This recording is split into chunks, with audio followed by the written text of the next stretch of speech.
Welcome back, tourists, to another episode of Tabletop Tour Guides, where we're gobbling up each adventure.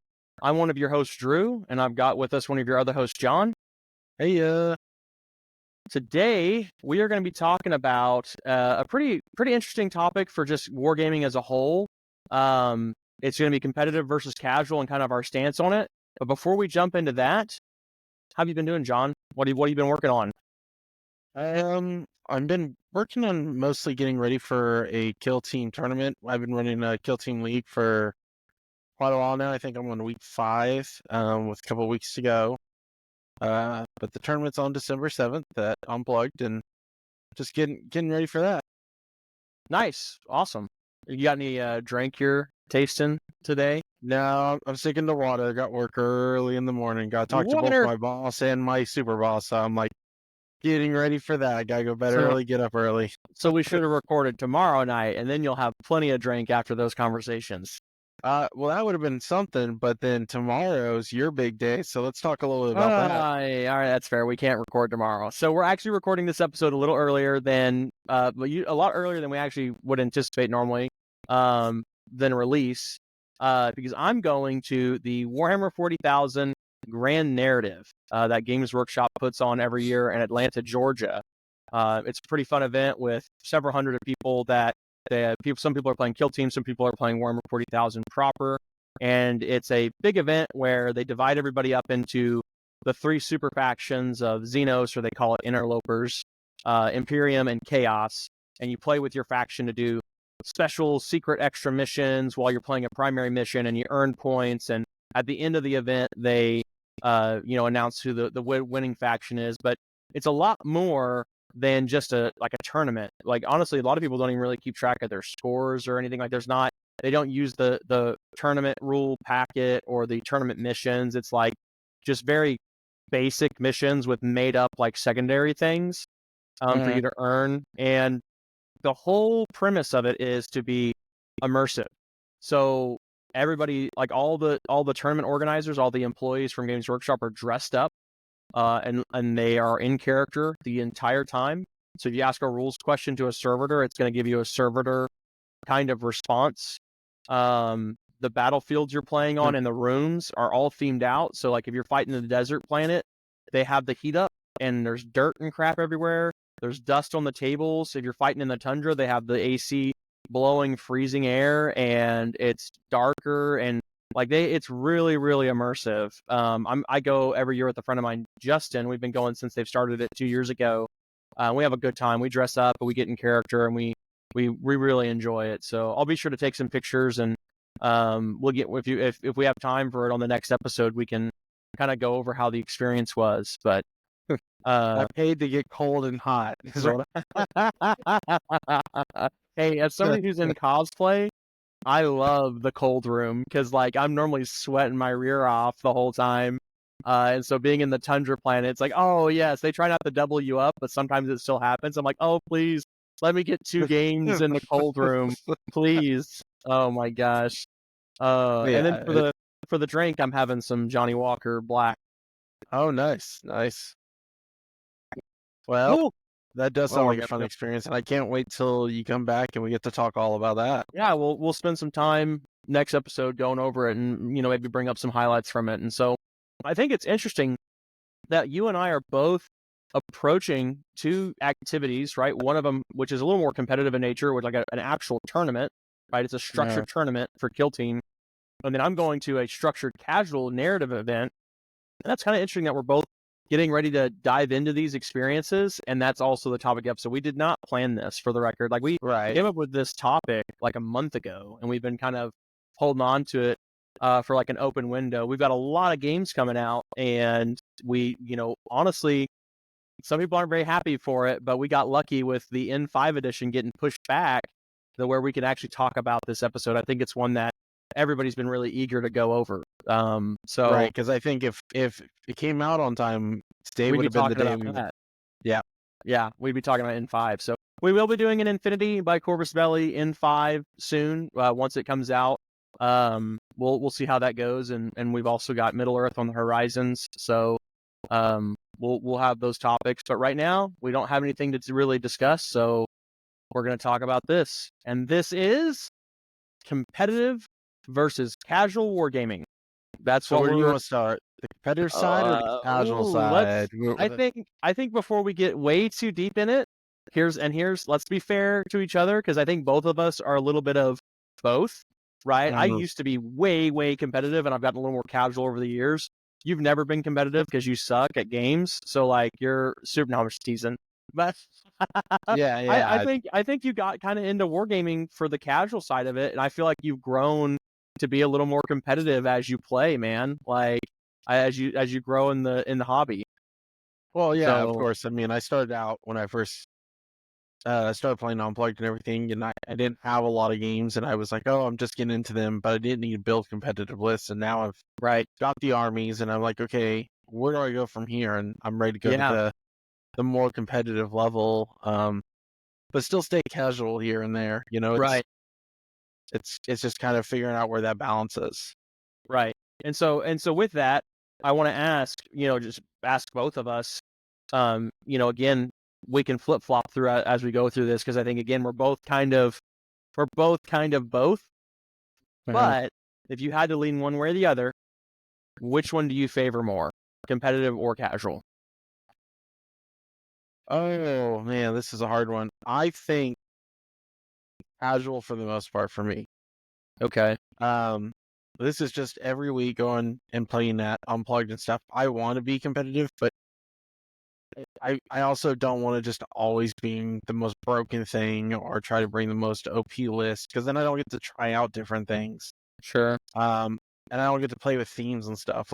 Let's really talk here. So when it comes to stuff like that, I always try to find, especially like 40K and stuff, find an opponent and be like, hey, let's play some casual games. I'm gonna bring some really ragtag group of Dark Angels that don't make any sense, but it's just for fun, you you know? want to play with these cool toys. Maybe there's a cool model that comes out that doesn't really, get a lot of love, and you want to give it some love. So no, I understand that. Yeah, like I don't see many people running the Lion. He's a lot of points and stuff, but I'm just still like, yeah, I'm always gonna bring the Lion for fun. But if I was playing tournament list, I'd be watching some videos, looking up what's like doing well, trying to tweak The it just a little winning bit. list, right? Yeah, Yeah, yeah, for certain factions and try to learn how they're played and bring that list. And yeah, I've been wanting to do that just because I've been wanting to go and try to compete at a higher level. But when it comes to just playing with friends and stuff, I don't want that feel bad moment of, and especially without the communication of me just coming in and wiping them table turn 2 or turn 3 and just be like, hey, just have fun with that. right.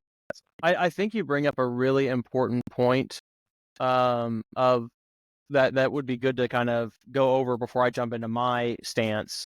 And that is, regardless of which one of these you lean further into, that discussion with your opponent is important, right? Like Yes.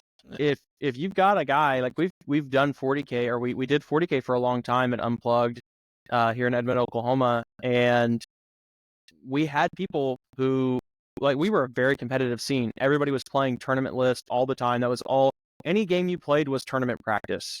Uh, And some people got really burnt out and annoyed with that, and they just didn't enjoy it. And then part of me is just kind of like, it's your responsibility as players to discuss what kind of game you want. And then as somebody who's competitive, you need to be able to say, okay, well, maybe I need to lower my quality of play a little bit, my list building a little bit, to just have fun, so this guy and I can enjoy a game, because it's still a game, right? right. Like, you both should be able to enjoy having a game. So that communication's huge. Yeah, normally the communication, I think before, was you knew your opponent, you knew what they'd kind of have or bring, and that would kind of tell you what kind of list you wanted to bring. But I think as time goes on, everybody's been expanding their armies and fine tuning to the point now that it's like, hey, if I told anybody like Dave or anybody, that I could get a game with, I would sit down and be like, well, what kind of list are you thinking? Are you wanting to make this the competitive list? Is this, Yeah, because then I'll bring one. And that communication's very key for everybody to have a good time. I can bring up a very good example of this where when I first came to Unplugged, And I'm luckily one of those people who can take a loss and say, no, I'll come back and try to win next week. But my first game, I was playing against Death Guard with my Dark Angels. I've been out of the scene for a while.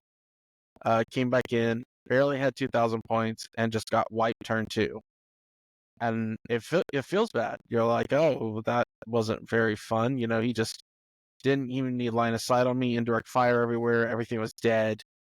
And I was just like, okay, well, that was good. I'll go home now. And this is something that crosses all games, to be fair too.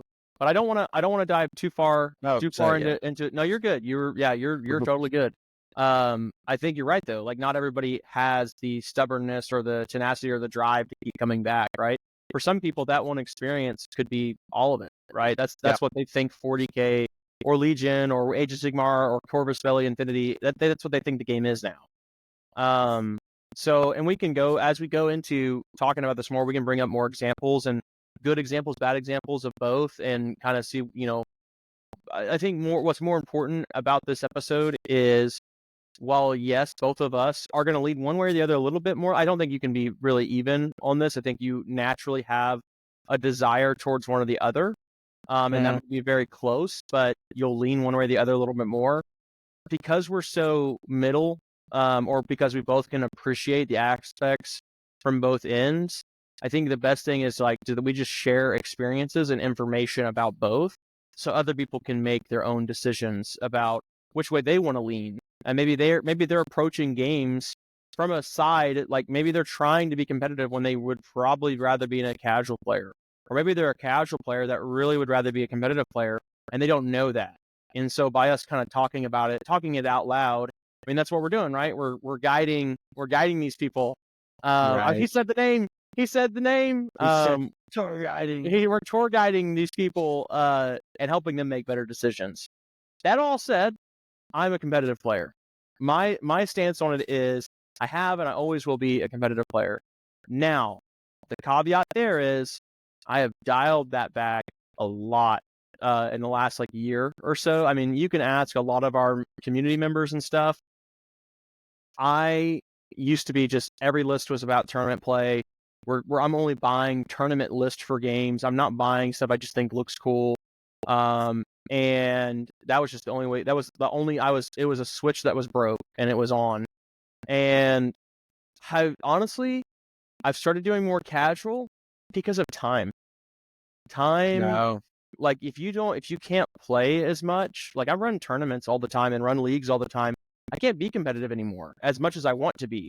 And I'm hoping that I get back to that. Like right now I'm in a lull, right? Because I've been growing communities, and I'll kind of go into a little bit this as a tournament organizer too and why this matters. But I can't be as competitive as I used to be because I just don't have the time to be. I've got so much going on in my world, not even just hobby wise, right? I've got new friends I've made that I want to go spend time with. I'm trying to compete. Here's that competitive side. I'm trying to compete in other arenas, like my job or painting, so I'm still being competitive. I'm just not being competitive in gaming anymore. And so I still enjoy the games and I still enjoy getting to paint and play with toys, but I don't care about, building the Death Star winning list or whatever anymore. It's more about just getting to play a game with a guy I like, right? Or a gal, with a friend. And that's more important to me at the root of it, is still getting to play in some form. But if I had my way about it, I would be competitive. Right.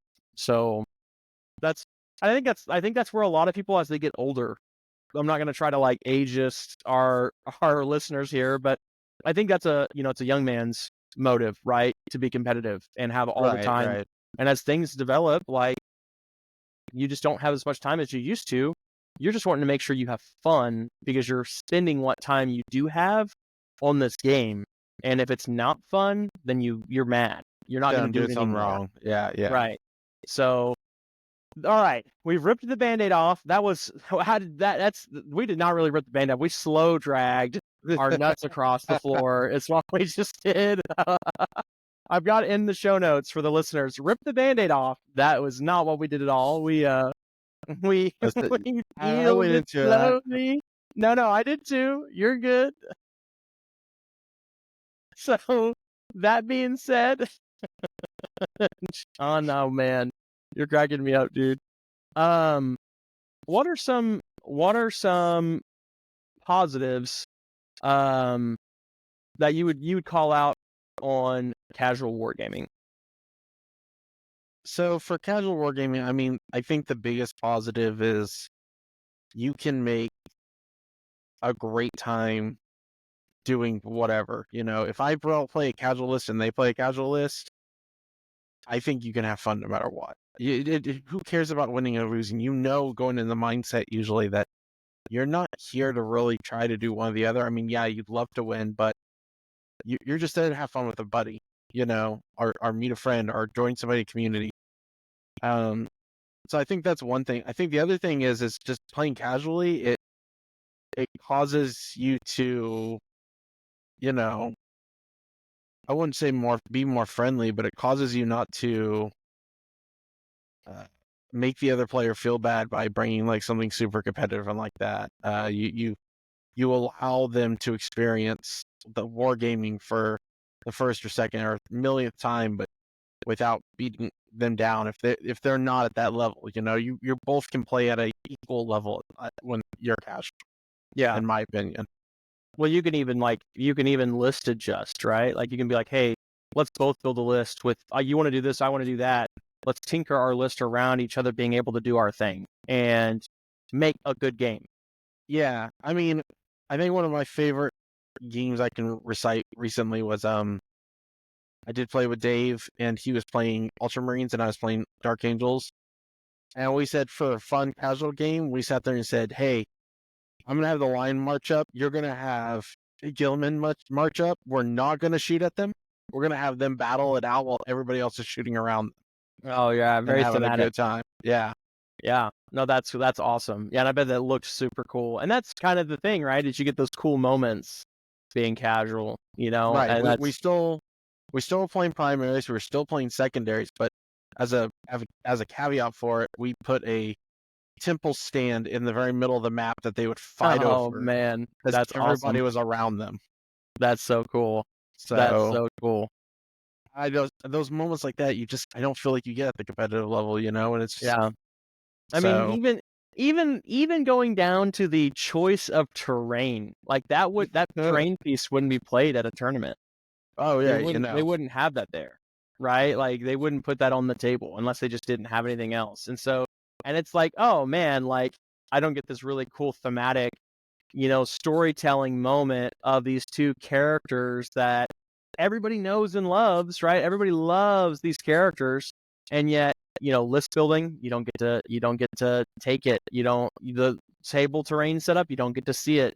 Those little uh gentleman agreements, you don't get to make them. And so I'm with you, man. Yeah, those thematic moments, those highlight moments, you get more of them. You can get them in competitive play. I'm not gonna say you can't, but you get more of them in casual right, play. So I think that's a big one for sure. And then, you said it a little bit earlier on too, with like you're making it an experience for the other person too. There's right, way too many times that you're playing a competitive game, and you shouldn't be like this for the record, guys. So if you're a hyper competitive player out there hearing this, please be considerate of this. I've played against plenty of people at tournaments that it's me playing against I don't care, and it's you playing against you don't care. I'm doing my thing. I'm winning the game. I don't care about what you're doing, and I'm here to just win. And that is competitive. And I'm not going to dismiss that you shouldn't be trying to win at a competitive level. But also like, man, is your opponent smiling? Are they laughing? Are they talking to you? And then are you just shutting all that down? Like, right.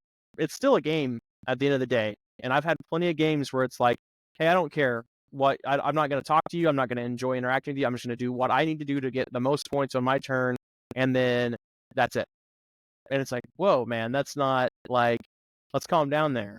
So, but, um, sorry, did you have anything else you wanted to No, add no, I to was that, just gonna John? say I understand sometimes of why they get to that moment too, because normally when you're playing competitive levels, you're on a clock, you know, Sure. and if it's your turn or their turn, you're wasting time on your clock unless you're sure you're gonna be sparing time. That's I again another benefit for casuals. You're there take as for as much long time as as you you want. can. Yeah. Yeah. I still think that there is some room in there, for people to enjoy some banter and chit chat though. I, I I don't think there's too. I don't believe in like you don't have to be just cold to me. So and I'm not even really speaking of this like that was a bad experience for me. That's just kind of whatever for me. But for some people, that they don't want to do tournaments because, well, this guy didn't really like talking to me or anything like that. I didn't get to enjoy playing someone. I might as well have been playing a computer. So I that think enjoying interaction playing is is something people really need to start thinking of. When you're on all of meeting it. somebody new, yeah, it doesn't matter what you're playing, 40K, whatever. Doesn't matter what wargaming it is. Doesn't even matter if it's Magic or something. People need to start considering more than anything about bringing two different lists, two different decks, something like that. So if somebody's new or something, or somebody you don't know, you can kind of engage with them and talk to them and be like, hey, my phone decided to listen in and say something. I don't know if it caught that, but You're good. you're trying to introduce them and let them have a good time to enhance their and get them to enhance their ability to have fun and get them into the community. And I think a lot of people miss the mark on that. Yeah. And what I meant by it doesn't matter what you're doing, I meant more like it doesn't matter if you're being competitive or you're being casual. Like you should be open about that communication with people, Right. and trying to make them feel welcomed and have fun. Because there's other people that are probably just as competitive as you are, but they also want to enjoy socializing. That's why they're not playing a video game, right? They're playing Right. a in-person game with you to socialize. So for myself, the positives I have about casual wargaming, they kind of lean into a little bit about what you talked about, but I'll push it a little further. Like we mentioned thematic moments for you. Uh-huh. For me, it's more literal than even that. It's lore. I'm getting to enjoy lore. So what I mean by that is I can build a list that is the battle of Baal, right? With the Tyranids versus the Blood Angels. You can't do that in competitive play. It's not going to work. It's not going to be good. And you can't Right. stage it, right? Like it's fun to think about like, oh, I have a narrative mission for my competitive list, but it's harder to do that outside of casual. And so you really get to enrich yourself into this is what an actual Space Marine strike force would look like. This is what an actual Tyranid hive fleet would look like. This is what a Genestealer cult would amass up, right? Like I get to tell this story from the lore on the battlefield, and like that's so cool. You don't get to if that happens in competitive play, it's very rare and it's happenstance. You didn't get to really stage it. So this is where like things like Crusade or let's say Age of Sigmar Path to Glory. equivalent, Path of Glory.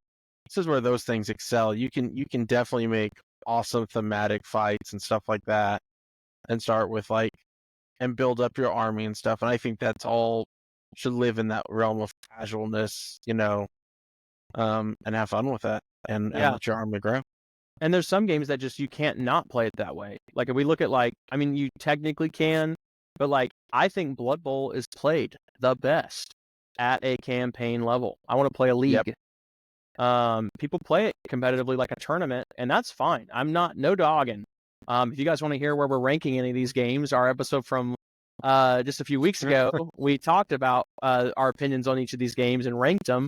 But I think Blood Bowl's the best in a league format, Uh-huh. and that's casual. That's casual play. Like at the end of the day, it is that is like it's so RNG heavy. It's all about pairings and so much random luck and dumb fun stuff. Yeah. Like it is a casual game, and Yeah. You, so it's the you best can for that. bring the most competitive. You can build like here's the thing. You all start out the same money, so you each have an equal opportunity to build something. You both can be kind of competitive in how you're trying to play, but the dice are going to F you, and you're going to have Right? fun with it. Yeah, yeah, I agree with you. And then so now one thing I do want to kind of bring up on like positives for casual play, specifically Uh-huh. from a TO standpoint.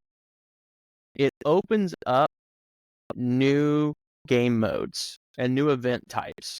I think tournament organizer, right, is at its core like a competitive role, right? You're organizing tournaments. That is a competitive thing.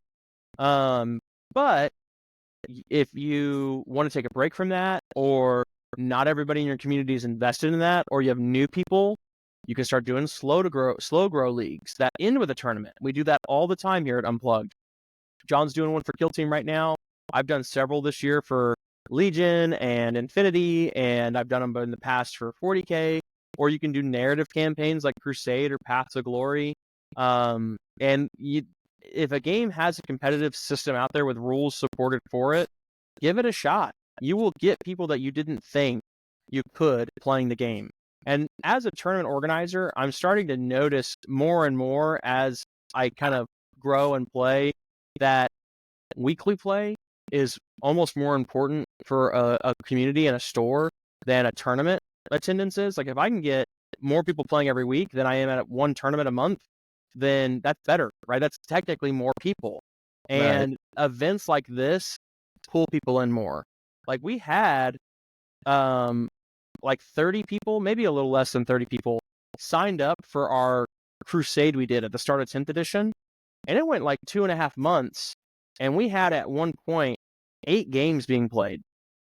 Right. Yep. I think like we had 8 games being played at one point, maybe even more. And that was just on a random Wednesday night. And it's like, holy smokes, man. Like that's awesome. You're not like that's a mini tournament on one day. And Mhm. so that's something to really like don't sleep on these events because that's how you're going to honestly get new people. Yeah, don't give up on tournaments. Tournaments are fun, right? That's an organizer has to be able to use any one of these tools in his belt to run an event of any kind and get any kind of person to come and play. And what happens is if like let's use Infinity as an example. I've ran 2 slow grower leagues for Infinity this year. Each time we've gotten new players in, and those players came in with the mindset of like, yeah, I just want to try these cool models, these cool rules, and I love this world. It looks so exciting, and the gameplay is very dynamic. And awesome, cool. Well, we all played.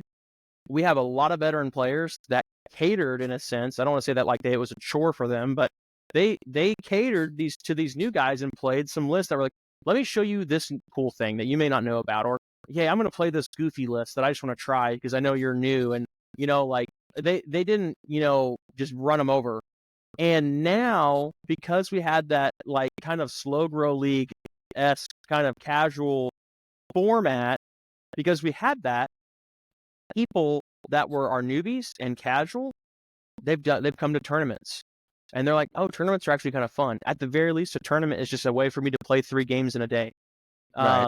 Or, oh, maybe I'm actually not too bad at this game. Maybe I could try and win some store credit and buy my next model kit. Or they start to realize they have a little bit of competitiveness in them. And as an organizer, you need all of these things for everybody to be able to bounce around from and cater to different groups of people in your community. And if you're doing all of them, you're doing well. So anyways, Right. long rant there. I just think No, that no, you're good. some TOs, myself included, right? They get caught up with it's tournament organizer. And it's like, okay, well, that's just what they call it, right? It's not even really that. Like you're a community builder. You're an event planner. You're a community organizer, right? You're not a tournament organizer. So don't sleep on these little, casual things because they're really fun. It gives you a chance to play too, because you probably don't get to play a ton if you're running tournaments all the time. Right. And it's just, it's enjoyable. People, it's a nice time for even your competitive guys to let their hair down. I don't know a lot of competitive people who don't have a favorite model that they don't get to ever play with, right? Like, oh man, I got into this game because of Gilliman, but I'm a competitor now, so I don't ever run him.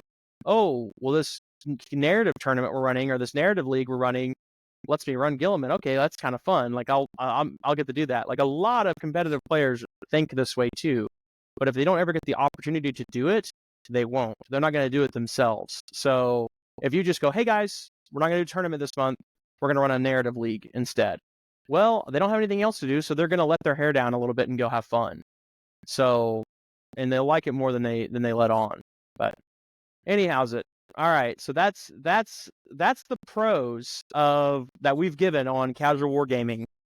We're gonna do cons. We're gonna do cons for both of these two, but let's get the good out of the way, and we'll end on a low note with the negatives for both. So, All right. so, because I think we're getting a little bit of the negatives in there as we're saying the cons. I mean the pros, but Mhm.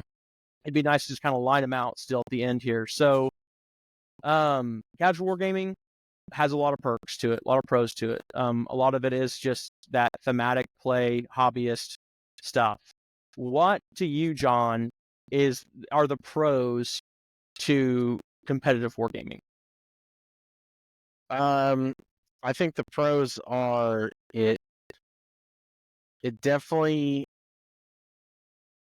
I'm trying to think of how to word this. I had a way to word this earlier, but uh, to me, the biggest pro is it is a chance for you and your buddies to compete against and expand your knowledge of a game and bring your best and what you guys think is the best to a tournament and test your mettle. And I think that's the biggest pro. I think it gives you a chance to actually say, okay, let me take what I have, build a good list, do some research, and expand my knowledge. If I play always against somebody who's going to be playing Drakari, or I've never played against somebody who's ran Tyranids, it gives you a chance to kind of bloom out from there, and see on the other level of, or grass on the other side of, how hard is this going to be? And, well, not how hard, but how does this feel? It's definitely a huge different atmosphere, is what I'm trying to say. So I think that's the biggest pro for me, is it changes their mindset. You're no longer just having a beer and pretzel. You are sitting here and having banter back and forth and having fun, but at the same time, you're like really analytically thinking, what is my next move? What is my opponent thinking? I can't wait to do this. And it's like playing any video game and you're playing Dark Souls or something, or Elden Ring. Time to get your butt kicked in, or learn some patterns and start winning. Yeah, I think a good way to I'm not gonna try to sound too douchey here. I think a good way to summarize what you said was competitive play keeps it fresh.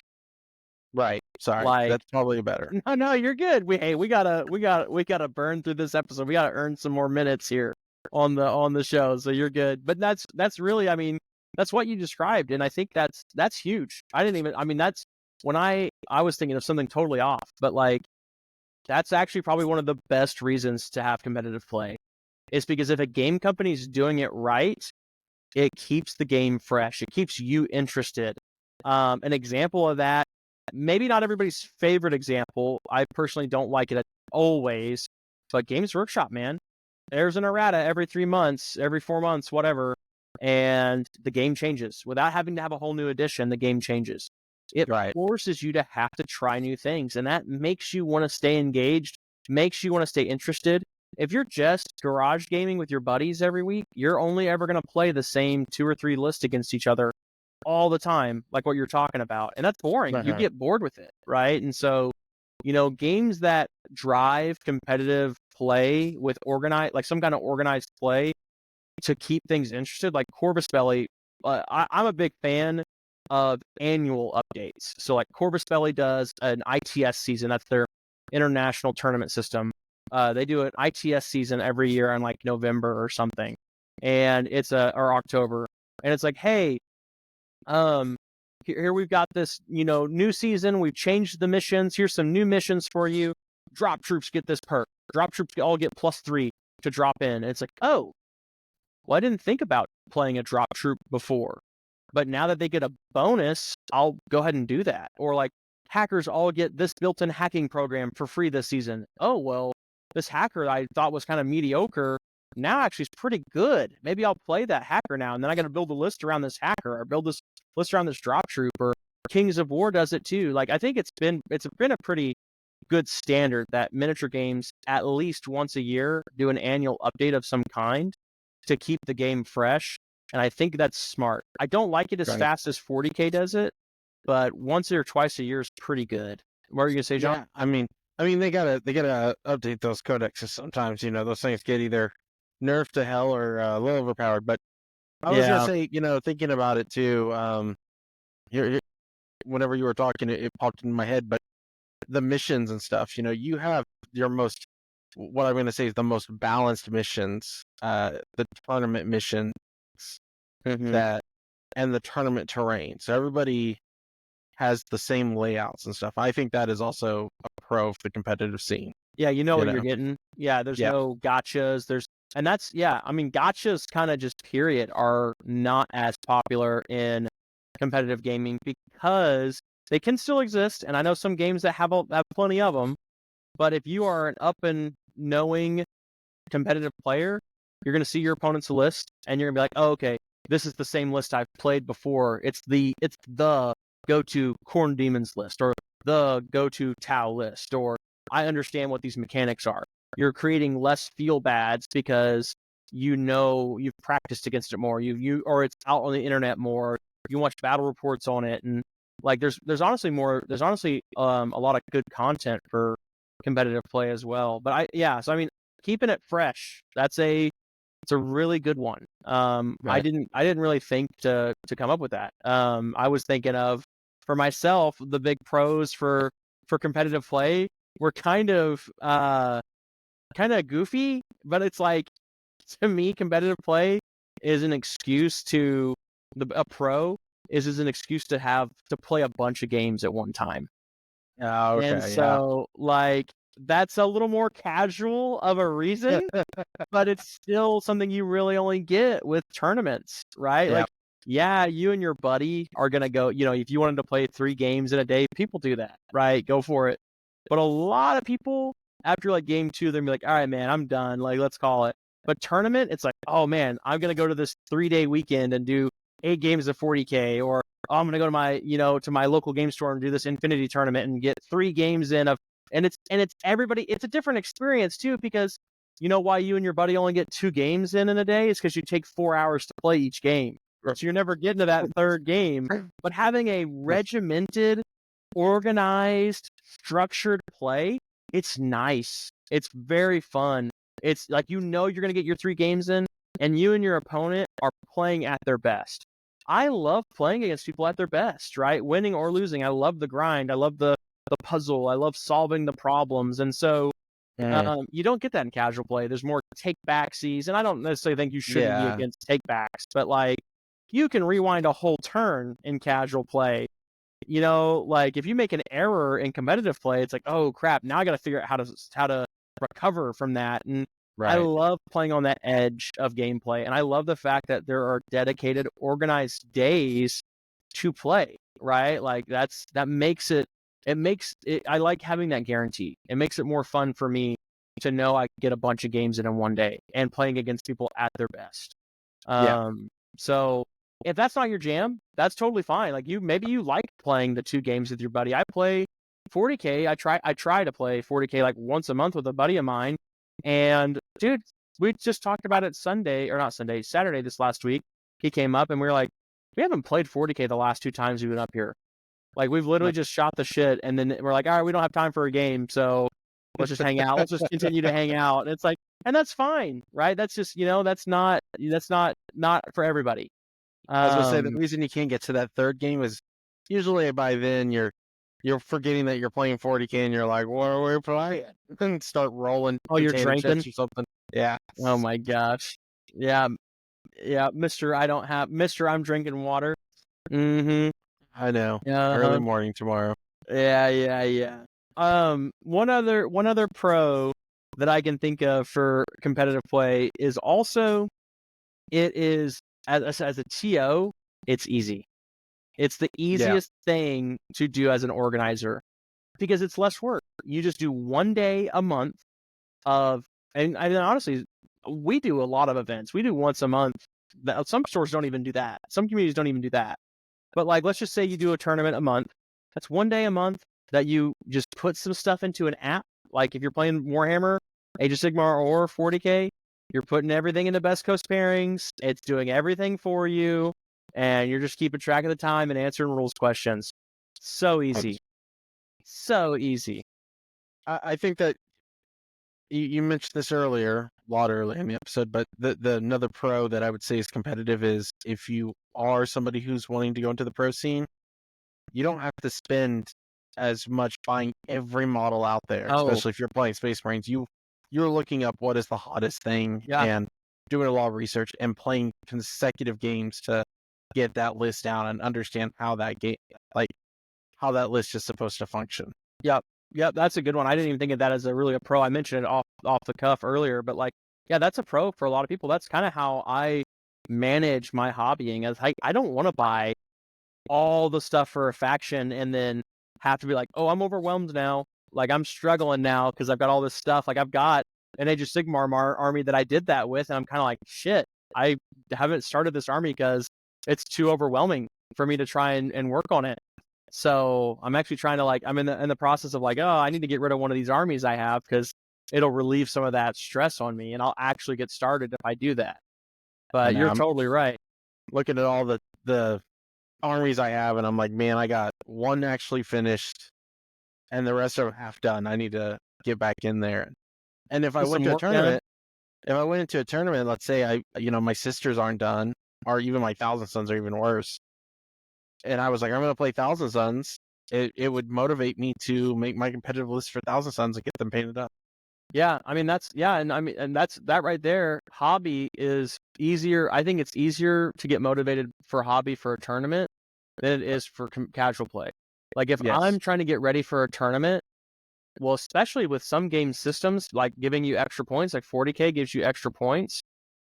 I'm more motivated to get my army painted up for a tournament coming up than I am this is League Night 4 for the campaign we're doing. I'm not going to get to my guys when I play with, blank bases or gray models or whatever.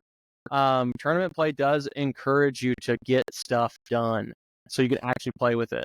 And I know some people, I know it's a big, I'm going to say, not a rumor, what is it? Tale that, people don't paint their models great whenever it comes to tournaments. I don't think that that's hardly true anymore. I think whenever I see tournaments going on, I see some of the best painted. Like I've gone to a couple 40K tournaments, no GTs or anything, but I was expecting people to be like slapping on 3 colors and the shade and everything, doing the base. And I got there and I saw Sister's Army just standing on marbled bases that were amazing with their symbols on there, blood splatter everywhere. I was like, holy crap. I really wanted to ask the guy, hey, if you ever get out of the game and I can buy your sisters from you, right? How much? Is over. Yeah. People really take it as an opportunity to show off, man. They really do, and it's inspiring. I love painting my own sisters, but Jesus, I would love to have those on a display case because that was just amazing army. Yeah, I bet, man. Yeah, I love the same thing. I love going to these events and seeing stuff painted up, or even myself as somebody who paints a lot. Like I love getting to show off. It's really fun. So tournaments tend to be bigger events too. So yeah, I think there's a lot of pros for tournaments. I think one last one I'll give myself. It's not even really a pro or a con. It's just something that I think is better. But and John, if you have anything else to add as well, feel free. But I feel like if a game company caters its rules towards competitive players, you're better off because competitive players, they may not be the casuals are always the majority of a game, right? Like almost always. I can't think of a lot of instances where there's more competitive players than there are casuals. But tournament players are the vocal minority. They're very loud about rules and things. They're very loud. And they're also what's most in the spotlight. Games Workshop's not drive into my house on a Saturday to record me playing a game with my buddy. They're hosting a GT with 1,000 people recording and streaming the games, right? Like, so even though, I think it's smart for a game company based off marketing, branding, visibility to make a rule set that's better for competitive players than casual players. Because at the end of the day, here's my logic behind it. If you make a rule set that is good for a competitive player, I, as a competitive player, I'm going to love you for it. And I will celebrate your game and I'll participate and I'll play. Like, look at Infinity for Corvus Belli. Love that rule set. They come out and they've said it. We focus on competitive play. We want organized play. We want tournament play. We take tournament data. We adjust the game based off that. Casual players aren't missing out on anything, right? Just because the game, has a competitive scene that they actually pay attention to and cater to, it doesn't mean now, well, you ruined the game for me as a casual. It doesn't change anything for you. The casual player is going to play it because of the cool models, the story, and the rules that are easy to pick up. And at the end of the day, if you have a rule that it's like Commander, right? In Magic, Wizards of the Coast is like, we're going to come out and have these, bans and restrictions and list it, these divisions and stuff. And it's like, at the end of the day, the casual people in the format are going to do whatever they want. They're Right. not going to listen to you. It doesn't matter if you come out as a company and say, hey, these are the rules. If they don't like it, they're going to do whatever they want anyways. And Yep. so, and a lot of times they're probably not even really buying your stuff either. They're 3D printing, or like your customers, I think, really lie within both groups, and you're making the casual group happy no matter what. Why not then focus on making the Just competitive group competitive. happy? So, Yep. and that's kind of been my gripe at Games Workshop Games for a long time, is they really are pushing to sell model kits to casual players. I'm like, you could just make a really good rule set with your resources you have. You can make a really banging rule set that's badass. And I'm not saying it's trust me, I will caveat this with, the game has been better than it's been in a long time in 9th and 10th edition. 10th edition had a rocky road. It's looking better now though, but it had a really rough start. And 9th edition was overall probably the best edition of the game ever. I agree Um, with that. and so like a lot of this is like early GW, and they still have some of these tendencies, these habits of like, oh, we're gonna just push casual, buy my model, and that's just who Games Workshop is. But if you're a game company, make good rules first, and then people will buy your stuff and enjoy it from everywhere. It doesn't matter about just focusing on the casuals. You can focus Yeah. on the competitive players, and the casuals will be just as happy. So I think they think sometimes people will just buy one army. It's like, no, if the game's fun, you don't have to mess with stuff, or you don't have to worry about it. As somebody who owns way too many armies, I haven't counted, probably five yeah, or six. we've both got quite a few between us. Yeah.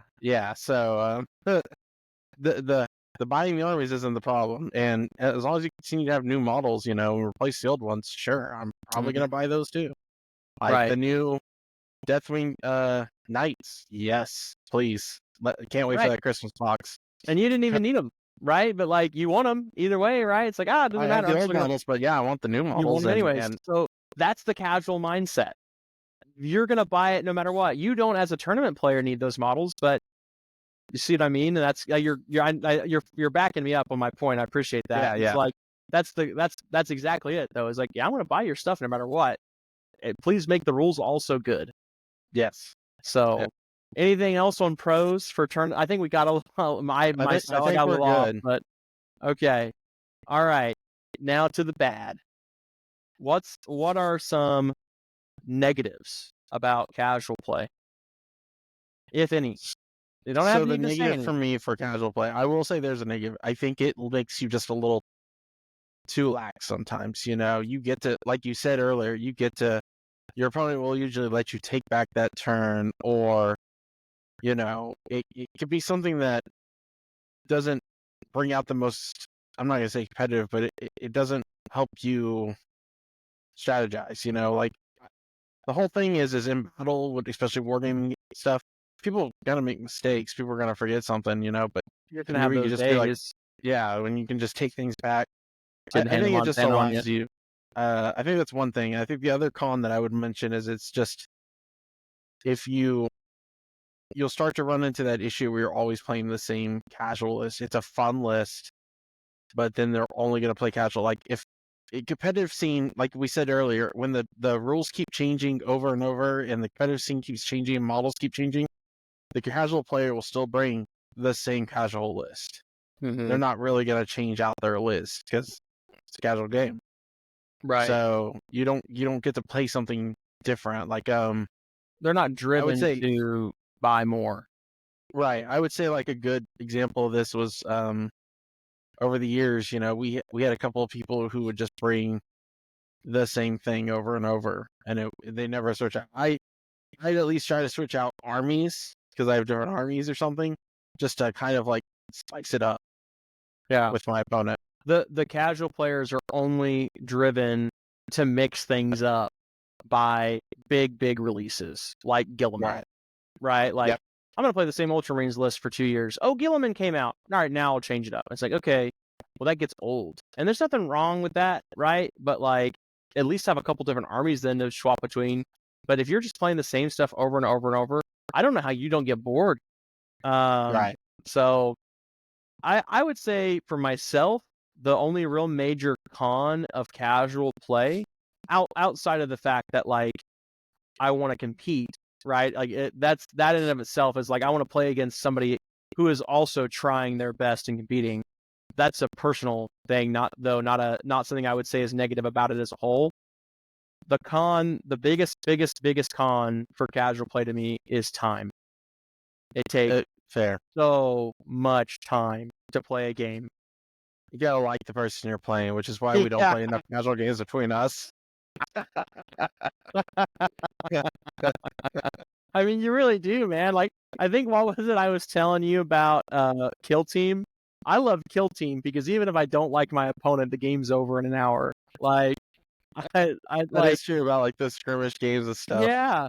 I don't want to play a 4 or 5 fucking hour game of Warhammer 40,000. Like, even if I do like you, I want to go the hell home. Like, I'd rather Right. get 2 games in. Give me 2 games. Like, like, especially if you're losing, right? Like, all right, Yeah. we're going to just drag this out. I know I'm going to lose. Like, what are we doing here? Like, Like, it let's call just, it in re-rack right, if you re-rack. want to. Yeah, I would rather re-rack. It's a struggle, bro. It's a struggle. Casuals just, they take too long. I mean, we've never mentioned Magic before until this episode, but um, Commander is a great example for these things. I think a lot of people can relate to. Some of these people who listen to our channel may not have played the war game we're talking about at the time, but Magic Commander is a very casual format, and I don't want to play a 4-hour card game. I'd rather play 4 1-hour card games, right? And so that's just kind of another example of this is a struggle between casuals and competitive, and it's a grind. It's a total grind. Right. I mean, I understand that. If we sat down and tried to play 2 competitive games, we get 2.5 hours. Mm-hmm. 5 hours if you wanted to play 2 games. If you didn't just call it early, which normally you can call it early. Yeah, sometimes. if you're competitive, yeah. Especially if you're practicing, you can be like, okay, cool, let's re-rack. You could probably get 3 games in the same time it would take somebody to get 1. Right. So you could talk it out at pretty least easily. 2. But okay. Any other cons for casual? No, I really think that's kind of the big thing. Is that's it? Yeah. Okay. I was trying to think of something else, but couldn't do. Well, I'll start us off with cons on competitive play. Oh, go ahead. Yeah. So it's attitude. It's player attitude. It's probably the only, and it's the boogeyman stories you hear. It's very rare, but it does happen. People have just bad attitudes sometimes when they're competing. Some people get way too competitive and they throw fits or they get upset or and you might even be just trying to have a good time. And I'm not saying this to deter people from doing competitive play, but I can just imagine in my head the people who are like, I won't do competitive play because everybody's a tryhard or everybody's an asshole, or I want to address that before, I'm talking to you guys listening that are thinking that. Or my opponent ran to the bathroom to throw his dice in the toilet. Yeah, the cheating. Like, these are all horror stories. Like, they're real. Like, it's just like any horror story, right? Or any myth. They're based in some truth. And I have never personally, like, at a tournament, I've met people even in casual play, mind you, who have gotten upset and butthurt, and thrown dice or whatever. But at a tournament, I can't recall the last time I had somebody get mad at me, but I've seen it happen. And I think tournaments, people are stressed out. They're under, a lot of anxiety and pressure because it's timed or they've got to make these critical decisions. And so, yeah, that stuff does exist. I've not had anybody like actually just explode on me, but I've had some attitude and I've had some try hard. I'm not here to have a good time with you. I'm here to win kind of attitudes. I've had that happen. Thankfully, it's not very big in our scene. And if you're actually a good player, you don't run into those people very often. It's unfortunately the people at the lower ends of the table that aren't that good are trying really hard to be like, I am good, actually. I'm going to do better. And it's like, okay. What they call it in video games, Elo hell or something like that. You're not good enough to get up to the very top of the list, but it's your you're Elo stuck hell. near the bottom. Yeah, exactly. That's exactly what it is. So I'd say that's probably my only real gripe about tournament play. Outside of like, the only other real con, and I'm sorry, John, I don't mean to No, keep you're good. taking the spotlight. The only other real con, and this could be a pro, this could be a con. I think for me it depends on the game, but we've mentioned it as a pro, changing up, like keeping it fresh, having things update. It can also be a con because maybe they make a change that sucks. Like, I mean, really, or they make a change to the game that makes you have to buy a new army that you don't want to have to buy, right? I mean, if we look Right. at, I think two big examples of this are, it's easy for us to pick on Games Workshop, even though we both love Games Workshop stuff. It's easy for us to pick on them because that's the game, right? That's the game company. Everybody knows. Right. Like, oh, hey, we did our quarterly balance update, and unless you owned this entire collection, you now have to buy 5 new units because the units you were building your list around suck. And it's like, oh, well, I don't want to drop $300, $400 on 5 new units and paint them and build them and have them ready for the next tournament. Another big example of this is AMG. Atomic Mass Games did that with Star Wars Legion. Look at Star Wars Legion just in August, right? Or technically into July. New quote unquote, not quote unquote, I'm using this as an example because they've said it was not a new edition. Quote unquote, not a new edition. Guess what though? Point caps increased by 200 points. Oh, I have a tournament to go to in a month. I now have to go buy 200 more points because it's 800 points for those that maybe don't play Legion, Star Wars Legion. That's what I'm talking about. I don't know if I mentioned the game or not. I'm getting a little ranty, getting in my passion here. You're good. You're good. So Star Wars Legion by Atomic Mass Games got an update at the end of July, early August, and they did not call it a new edition, even though it basically is. The game was played at 800 point value, and now it moved to 1,000 point value for your army. Well, now you're sitting there trying to find 200 points worth of models to get ready, and that's a lot of models. That's a lot of stuff to have to buy. I don't want to have to do that.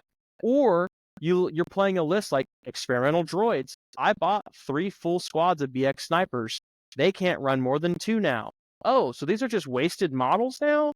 So if you're playing casually, you don't have to care about any of that. You can play whatever you want. But if you are a competitive player, wanting to go to tournaments, yes, most of the time updates are good. That's under the impression that they're being done right and they're keeping the game fresh. Like Corvus Belli, they're not going to release stuff, like unless it's a whole new edition, which they will tell you it's a whole new edition. They're not going to release something that's just going to be like, yeah, oh, by the way, you need to buy like 50 more models. They're not going to do that to you. Like, they're not gonna throw you under the bus like that. Or like a lot of the times, Games Workshop's updates are good. They make the game better, but there's been times where they make the game worse. And so it's just something to keep in mind. I don't think it's a big con, but it can be. This makes me think of that meme where you always see like somebody with the trash can in their army being poured into the trash can. It's like, Right? Yeah. latest Games Workshop's done this. Right? Yeah. Oh my gosh. Oh my gosh. All right. What are your cons for competitive play? So I'm gonna say one of them kind of plays off of the attitude, and it is the whole dropping system. So if Oh I'm up there for man. a weekend and I have 3 days to play, and this is me like how much time I'm sacrificing to go to that event, play those games, and then somebody who starts to lose just cuts out and says I'm done. I hate it. I hate that. Like Yep. then I'm not getting what I paid for. I'm stuck in the limbo, and it just feels bad. It just either now I'm playing against somebody who is either not the level I like how the matchmaking was supposed to work and like put me at the same level of somebody else in our win to loss ratio with our victory points and stuff. Right. Or I'm just losing out and going on a bye, and I'm sitting around for the next tournament round if there is one. Yeah. So And it just ruins my experience. So I hate it too. It really does kill you. You had a bad game or a bad time, or you didn't do as well as you wanted to, or like, oh, I can't win the tournament now, so I'm going to go home. you just ruined someone else's experience because you're win at all cost kind of attitude. And that's Yeah, just not cool. at that point, guys, you're not gonna win first, second, or third, or even whatever. But just at that point, just say fucking have fun, Yeah, be have fun with somebody it. new, grab a beer and sit down and just Yeah. enjoy life. Yep. Don't You come to know, one of my tournaments if you're not planning to stay the whole time. right? Like nobody wants to deal with that. Nope. And then my second one is, and this one I can point to a little bit of GW, but a lot of Malifaux too and stuff like Oh, that. good. Oh man. I'm hearing Yeah. our tier list video. Malifaux's going down a rank here. So it's just that we were talking about how nice it is to have to buy that little bit of armies, but because it's competitive, you don't get to see the wide range of everything. You know, you see like this Dark Angels list X is played by 5 different people. You know, Yeah. you don't get to see something kind of new and exciting. And Malifaux is especially really bad with this. You know, they have a master system, which is kind of like your group leader, and then a henchman system, which goes off of their keyword, stuff like that. But most of the videos and the tournaments I'm watching, it's the same master. A lot of There's so mirror many matches. models. Yeah, it's a lot of mirror matches. There are so many masters in this game. There's way too many, if you ask me, of models. But with that expansive model list, they are still only playing like a couple handful, and that's it. Like Yeah. that's what the competitive. And I'm like, There's like that 8 kind of masters sucks. per faction or something like that. And there's like Yeah. 7 factions in the game. One of Like, my favorite masters is Colette, whether she's like her Form 1 or Form 2. Sorry, people who don't know too much about Malifaux, but you know, she's one of my favorite to play, but she's not super competitive, so I never find no anybody playing content. them. Yeah, no content whatsoever. If I wanted to find somebody playing her to kind of get better myself, you know. Yeah. That's So fair. Yeah, that's fair. Content control is a big issue as well, just kind of with competitive versus casual too. Like, it's hard to find. I think this is a con for both of them. Is it's hard to find content for both. Really, it seems like in some games, but I think it's. I mean, unless it's something like Warhammer, um, people really aren't making content out there for what you're needing, right? right, They're making content for their like super niche storyline that it's not even necessarily casual weekly play or competitive tournament play. Again, unless it's like Warhammer, there's content for Warhammer out the ears for yeah. everything. But we need more content creators, man. Maybe we should start doing some videos, John. Maybe we should be the change we You know, want to see. Christmas miracles around the corner, so Whoa! That's not a promise to anybody listening that we will have a video by Christmas. Maybe Christmas 2025 we'll have a video out before then. Oh my gosh. oh man, I think we can make it happen a little sooner. Not We'll the end of see. this year. No, I'm not No, making any not the end of this promises. year. Not No, the end of this year. I Calm said down, people. by Christmas 2025. So if it happens in February, then great. We've Yeah, done it. So, oh my gosh. Well, we gave several examples, I feel like, during this whole conversation. I think that's really, unless you've got anything else you want to say about pros, cons on either side of it, I think we're ready to wrap things up.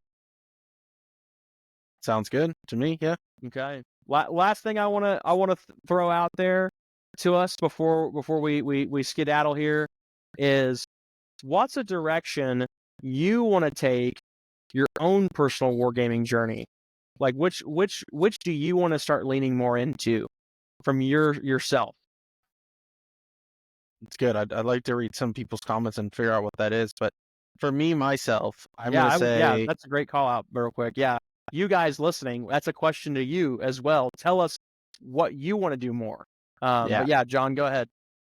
I want to start leaning towards more the competitive side of certain games. I'm not talking just 40K.